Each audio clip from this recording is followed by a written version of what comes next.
Media regulator Ofcom have made a very obvious ruling. We're going to discuss that today.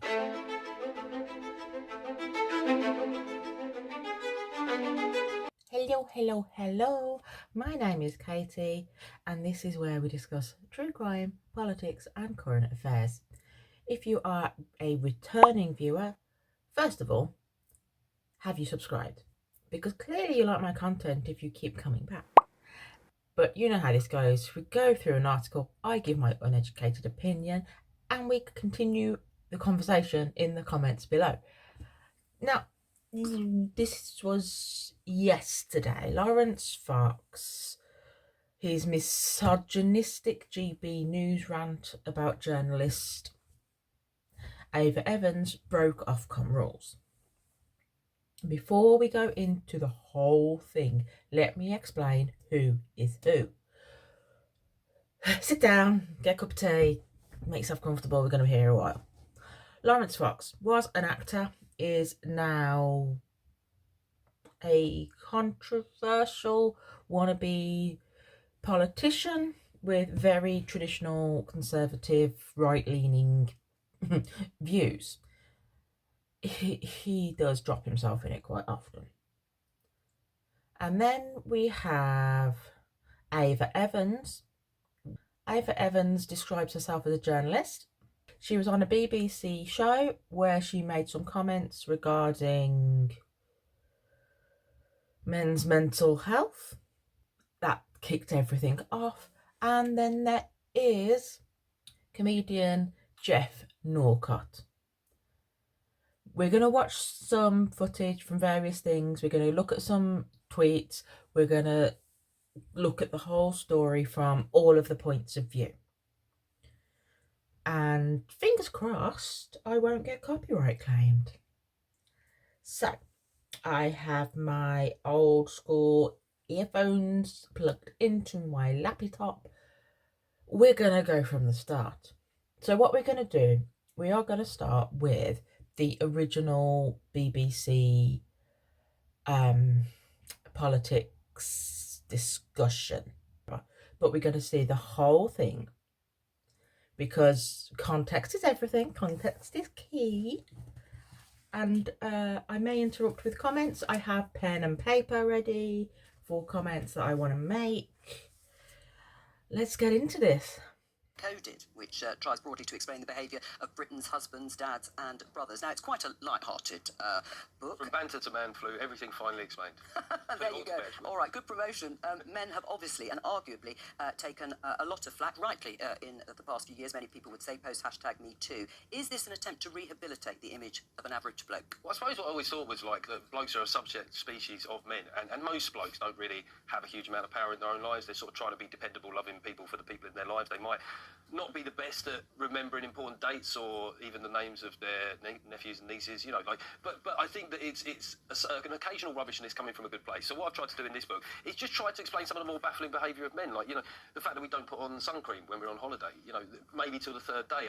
It's easy to say, well, it's just bravado. And then I sort of thought about it more deeply, and I thought, well, actually, we don't put on lotions more generally. So the moment we're on a beach and you have to navigate that bit of your lower back, it's because you're not used to doing it. We're not match fit, Joe. That's the thing. And you think that might be the first time we've touched that bit of our back that year. So I was trying to take a lot of these areas where men's behaviour is confusing and say, is there something deeper? And I think that there's light-hearted subjects like that. But there's also, like loneliness and what happens to male friendships as we age. Well, and when it comes to the serious points, we might come back to the application of sun cream later on. But in the Times, this headline, Rishi Sunak urged to appoint Minister for Men, suggested by a Conservative MP. New role would champion issues such as reducing male suicide. Would that be something you'd be in favour of? Well, what's interesting about that is the hostility it sometimes faces whenever it comes up. I saw a programme where there was like a feminist academic and a Lib Dem MP, and they were so hostile to this idea. And I thought, if you flip those things, i.e. that it's the biggest cause of death for men under 50 is suicide, men are less likely to go to the doctors, men are less likely to maintain friendships. If that was for women, we'd have to look at, well, why is society making that happen? Whereas with men, the argument is often, why are they doing that to themselves? So I'm not like totally wedded to the idea, but the hostility towards the idea, I find it instructive. Ava? I think that it feeds into the culture a little bit, this Minister for Men argument. Like, in my mind, I think there should be a Minister for Mental Health, which would be all-encompassing. I mean, you've got something like 7 million children waiting for prescriptions for mental health at the moment. It's a crisis that's endemic throughout the country, not specific to men. And I think, a lot of ministers kind of bandy this about to sort of, I'm sorry, but make an enemy out of women. I think, not you, and I don't think your book I is. don't But I think I don't Sunak. accept that. I don't think it is to make an enemy. If we looked at during COVID, men were literally more likely to die from COVID. And I don't really want to cast myself as a meninist or one of these guys from the manosphere, because that's not who I am. But I do find it interesting that sometimes the arguments tend to throw it back. But who was doing all the work during COVID? You know, a lot of the time, if you looked into people's households, it was the women who were taking on the laundry, the school care, all of that. I'm not disputing any of that. What I'm saying that there are specific issues that men face that might warrant specific attention. I mean, literally, the biggest killer of men under 50 is suicide. That is an arresting statistic, and if that doesn't warrant specific attention, mental health is an umbrella issue. I have to say that is also because women are unsuccessful. That is a lot of that feeds into that statistic. But it feels like, it just doesn't feel like you've got any space for this idea that men might have unique challenges to face them. And the problem is, even as I'm saying this, in my mind, it's like I've got out the violin, and I don't want to be. I don't want to be this guy, because that's part of the problem. Is because you're encouraged at one level is men need to talk about their problems more, and then the moment you do it, you're like, all right, but not quite so often, and not quite so loud. So like you say, the book is more light-hearted than that, but it certainly goes around these issues. Francis? I think it's about this issue. I've got a brother, a son, nephews. Paul Novak, one of my best mates, who's leading the TUC. When you look at masculinity, it sort of feels like boys are still brought up. You're not allowed to cry. You're not allowed to talk about your feelings. You've got to put on this bravado. And I think that has to change. But I also think that we have to change the fact that women still earn 15% less than men. But no one's saying you can't do both. No, exactly. We can multitask. Exactly. I agree. Can you multitask? Well, not me personally, obviously, but I'm saying that. But I don't think those are reasons to not address these problems. No, I agree. Francis. But most women experience sexual harassment. But I totally accept that. I don't understand what's happening again with this conversation when I'm talking about the specific issues that men face, and you're putting other issues which I do not contest on any level. Here's a proposal. I'm saying very chippy now, aren't I? I didn't expect Why it. don't you launch BASH, Blokes Against Sexual Harassment? Well, I'm totally against sexual harassment, of course. But do something to support women, stand by women who are facing that in the way that women stand by men. You stand by women, and I think we could. Well, I do think this discussion has already been interesting. I've mentioned the suicide stat several times, and we've ended up discussing other things which are completely valid, certainly in terms of my industry, and I understand why those discussions are live discussions.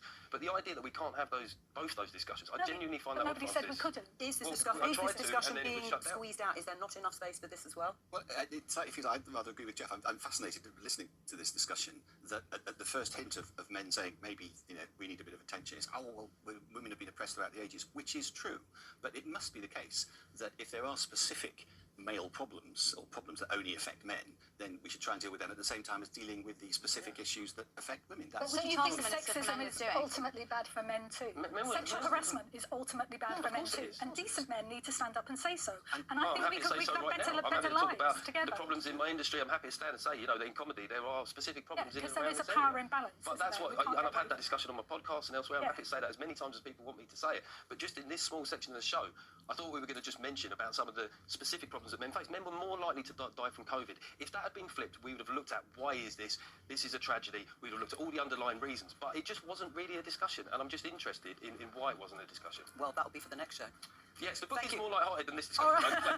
That's all we have to. So that was the original thing that set off this snowball of catastrophe. And personally, I think Jeff Norcott had some very valid points. Very valid. I got my pen and paper, I've written stuff down. So he was discussing that, that men experience loneliness and loss of friends more than women.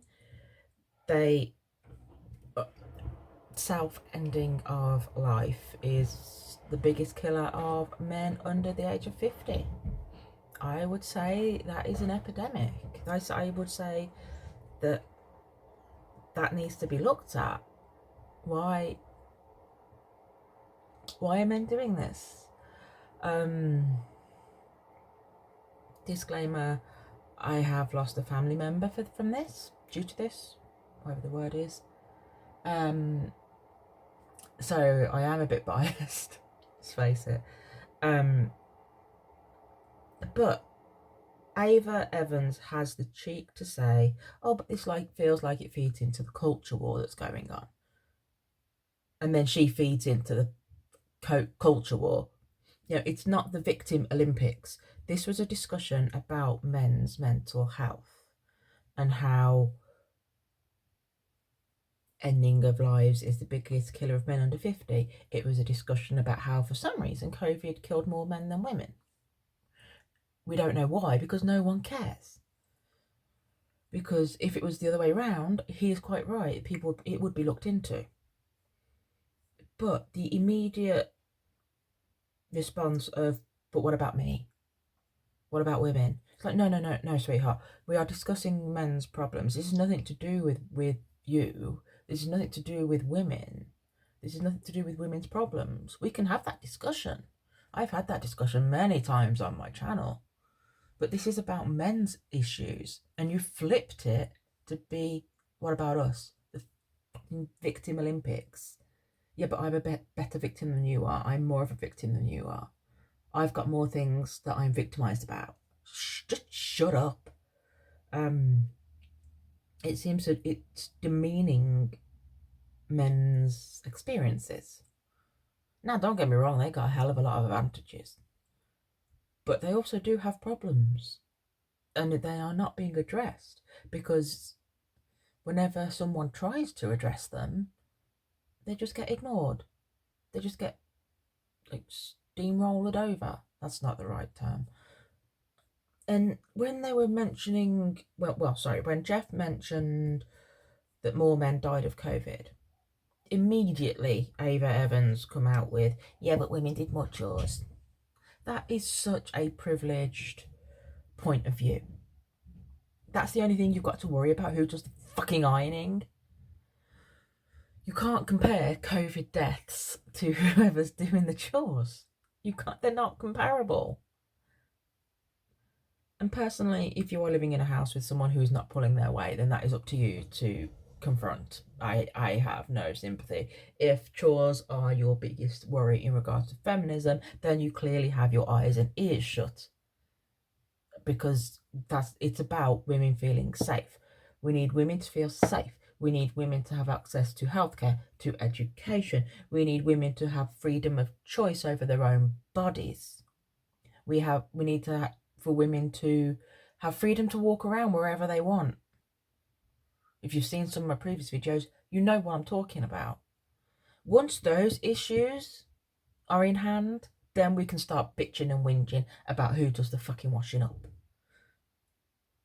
Warning, there will be strong language in this video.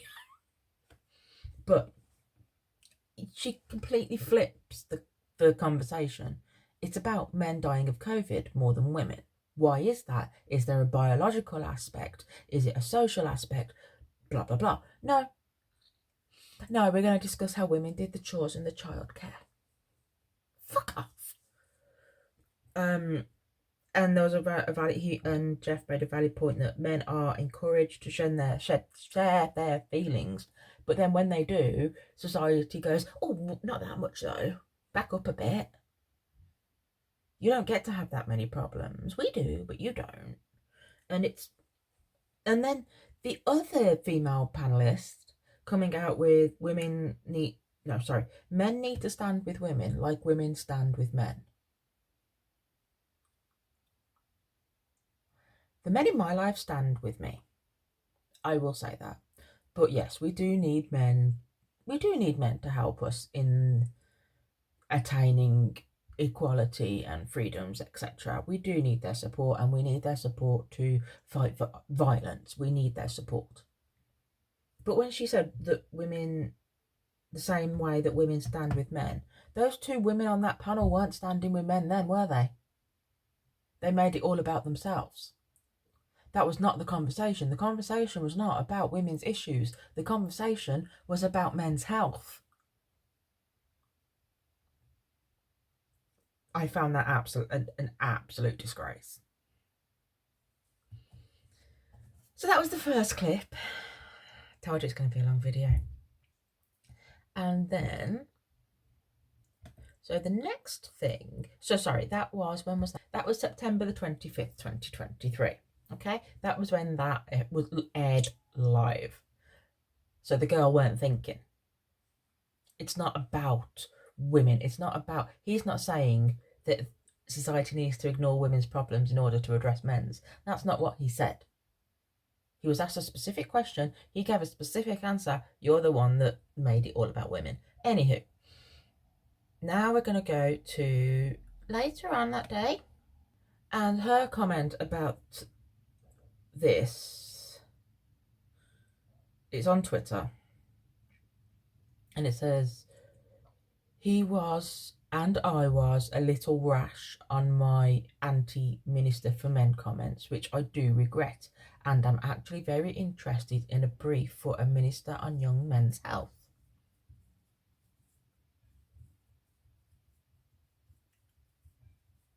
Maybe I'm being nitpicky, but that didn't sound like an apology.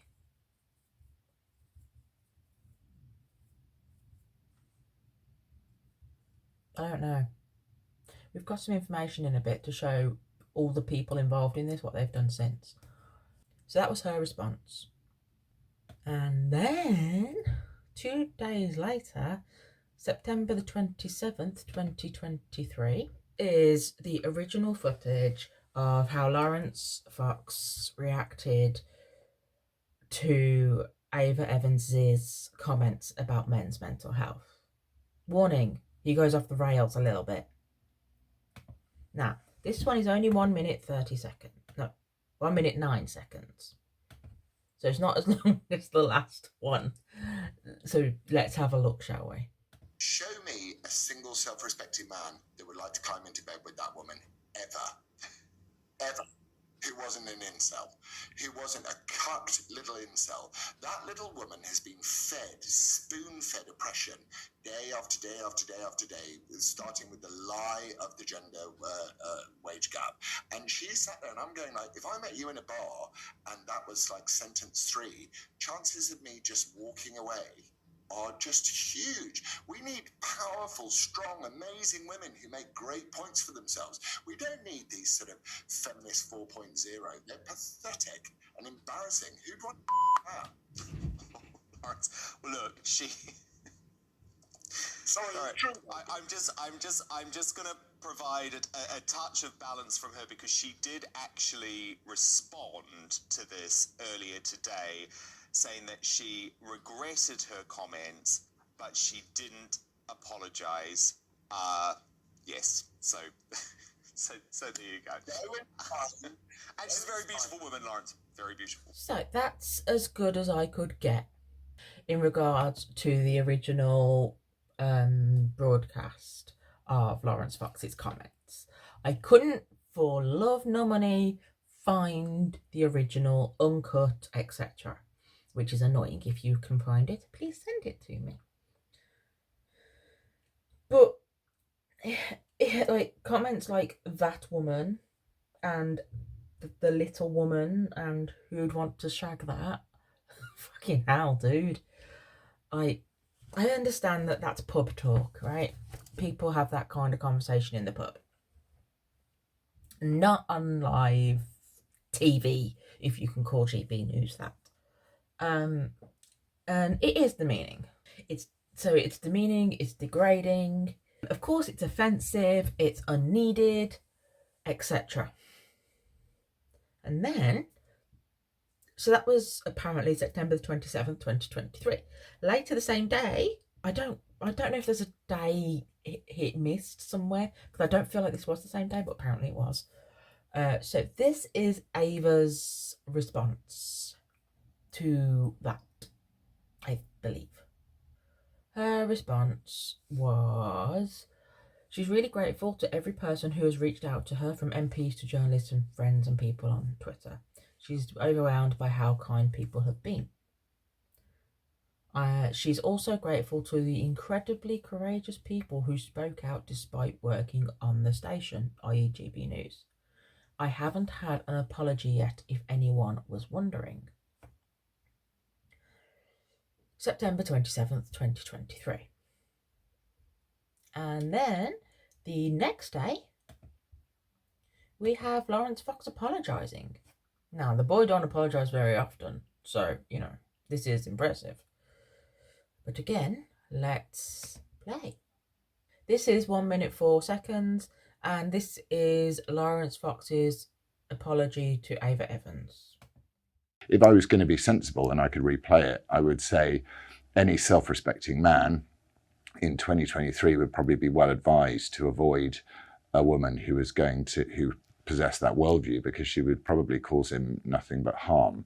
But what I did say was, I wouldn't shag that and all that sort of stuff, which is not right, and it's demeaning to her, to Ava. So I'm sorry for demeaning you in that way, however angry I am with you still for doing that.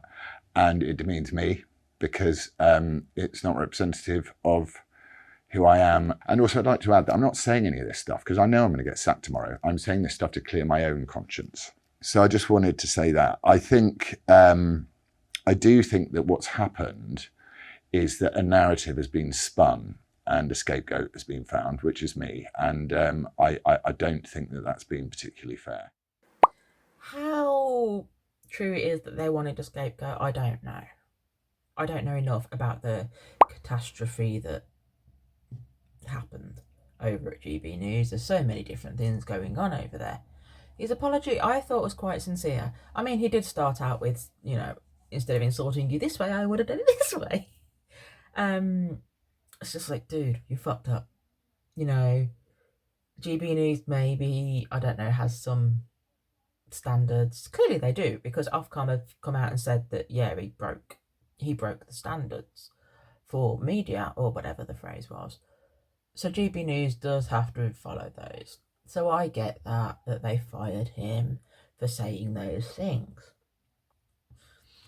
His advice that any man would be advised to walk away from this woman, to have nothing to do with her, because she would be, what was it, bad for their health or something?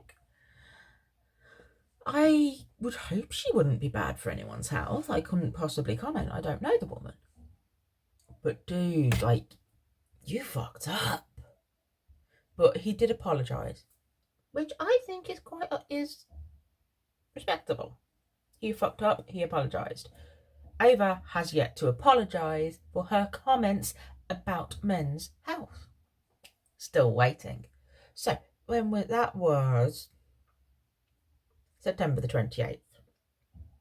And then, next day, September 29th, 2023, we go back to Twitter, and we are on Ava's Twitter. And she posted, say something about the period of post-truth we're in, that I can say we need a Minister for Mental Health, and somehow that's been reimagined as laughing at the ending of one's life. That's not what happened, though. It wasn't you didn't say, that's a valid point, maybe we need a mental health minister. You said, yeah, but what about? It was a whataboutism. It was victim Olympics. So I'm not accepting that tweet. And again, it's not an apology to the people who have lost loved ones due to them ending their own lives. And period of post-truth? What kind of far woke bollocks is that? Post-truth. It's true that ending of lives is the biggest killer of men under 50. What's your point? That's true. It's true that you seemed to demean men's health issues, men's societal issues, in regards to, they lose friendships, they become lonely. You didn't care about that. You cared about who was doing the most fucking ironing during COVID or something. Again, you haven't addressed these things. You haven't said, okay, my bad, it was live TV, I should have worded it differently, I'm sorry. Simple. But no, because everyone has jumped on her side. I am not taking sides. Both people have said horrible, horrible things. And then, September 30th, 2023, Ava Evans says that Laurence Fox's comments about her were unforgivable. So this is following Laurence Fox's apology to her. She has chosen to not accept it. Entirely her choice. I'm not going to argue that she should. I'm not going to argue that she shouldn't.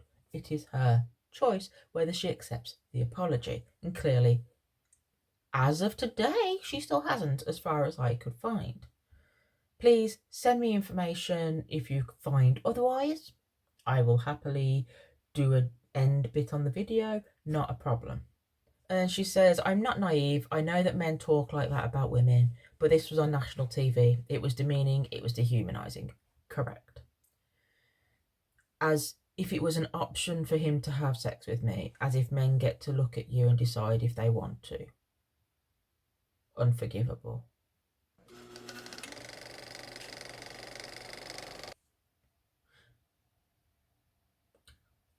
It's not an option for him to have sex with you. That takes two people to make the consenting decision, ideally. And when, as if men get to look at you and decide if they want to. They do. That's what people do. We look at other people and go, oh, I like that one. I want to do things with that one. You approach that one, they say no, you go, oh, okay, never mind, and carry on with your life, ideally. So that's a bit weird, as if men get to look at you and decide if they want to. Women get to look at men or women and decide if they want to. Doesn't mean they get it. It's just anywho, I'm getting stuck on that one comment.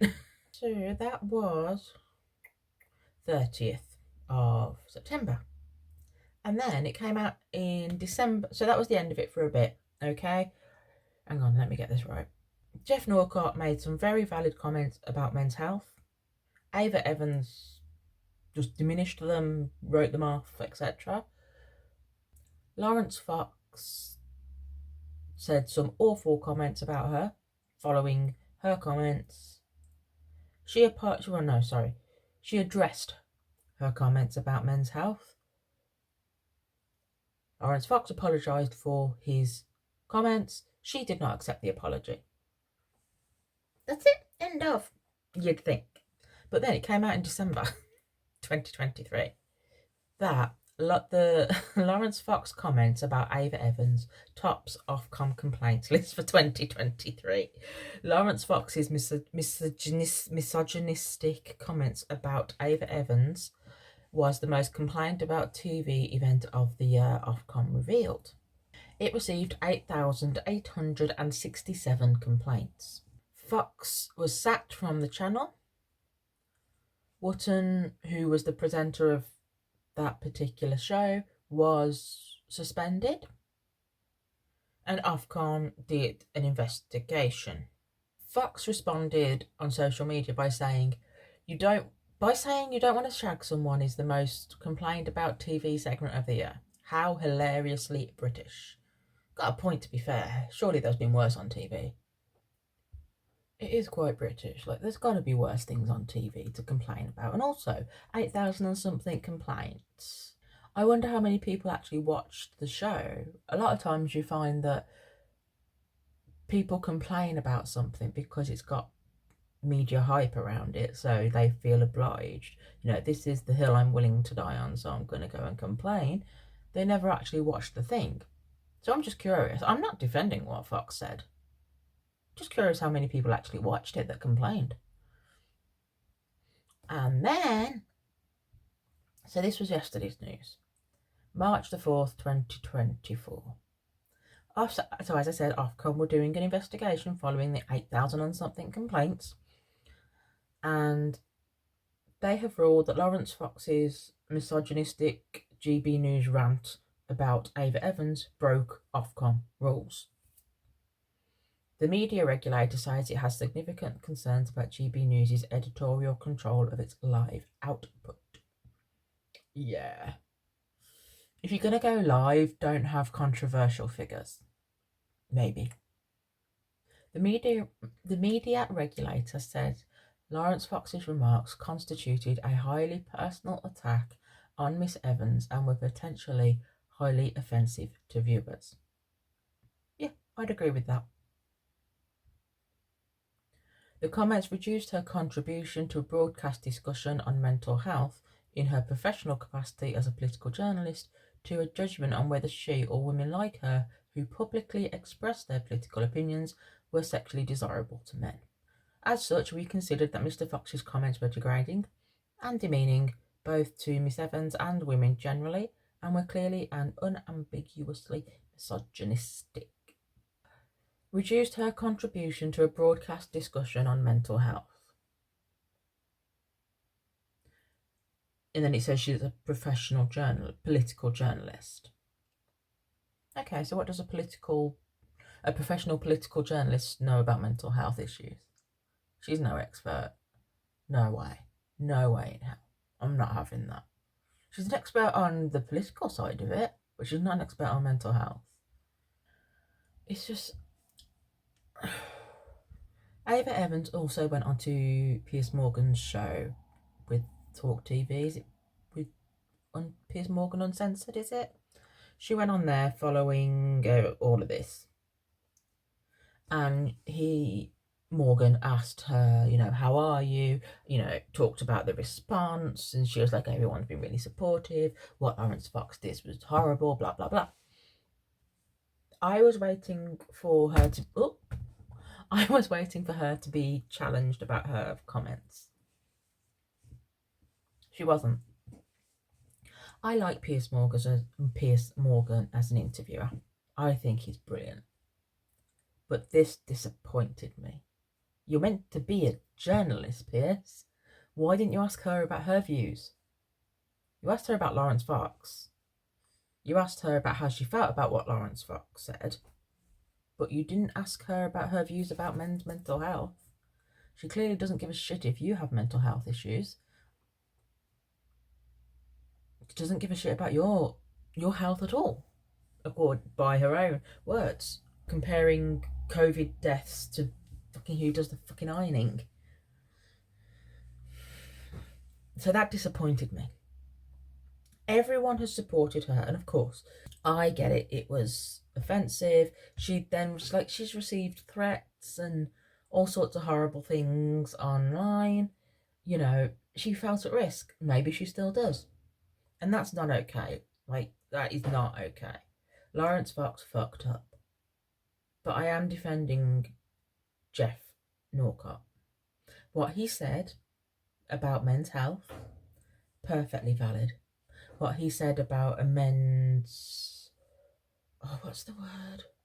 Not a member of parliament. A minister for men. What he said about that, perfectly valid. And that seems to have got lost in all of this argument. The original point as to where all of this started. Men's mental health matters. Full stop. There is no but what about. I don't care. Men's mental health matters. It needs to be looked into. We need to know why men are ending their own lives in their droves. Why are we losing a generation of men? Following all of this, I have not seen if Ava Evans has worked with any men's health charities. I have not seen anything in regards to that. If she has, please send me the link. I will have a read, and again, I'll add something to the end of the video. But I didn't see anything. And the same for Laurence Fox. I didn't see that he has worked with any women's charities. Again, if he has, find the link, send it to me. I will add it to the end of the video. Both people, Ava Evans and Laurence Fox, I personally believe should go and work with the relevant charities or organisations in order to educate themselves about why their comments were unhelpful. We'll use that word, unhelpful. That would show that they understand what they did and said. They understand the consequences of what they said. And they are willing to learn. That's what that would show. Jeff Norcott, the comedian that kicked all this off, he's actually working with men's mental health charities now. He's big into this. He's doing a lot of work. He's supporting a lot of mental health charities. He's still promoting, for men to speak up, for men to get help. He's a stand-up comedian. He's got a career. He doesn't need to do this, but he's chosen to. And I think that shows a lot about his character. And the inaction of Ava Evans and Laurence Fox probably shows a lot about their character. Again, if they have done something, I couldn't find it. Please let me know. But I thought that this story deserved a bit of a deeper dive.